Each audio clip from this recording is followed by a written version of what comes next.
نماز میں سورۃ فاتحہ کے دوران یہ دو غلطیاں بالکل نہ کریں۔ ایک، سین اور صاد میں فرق کریں، کیونکہ ان کا مخرج تو ایک ہی ہے لیکن ان کو پڑھنے میں ذرا فرق ہے کہ سین کو جو ہے سیٹی کے ساتھ باریک پڑھنا ہے، جبکہ صاد کو سیٹی کے ساتھ موٹا پڑھنا ہے، اور موٹا کرنے کے لیے ہونٹوں کو گول نہیں کرنا بلکہ زبان کو پیچھے تالو کی طرف کھینچیں گے، اس سے گول ہوگا۔ کس طرح سے؟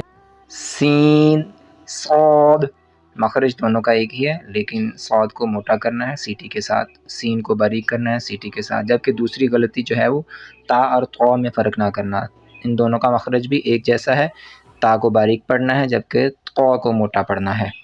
تو اس لفظ کی صحیح ادائیگی کس طرح سے ہوگی؟ اہدنا الصراط اہدنا الصراط اہدنا الصراط۔ سین اور صاد میں تا اور طا میں فرق رکھنا ہے۔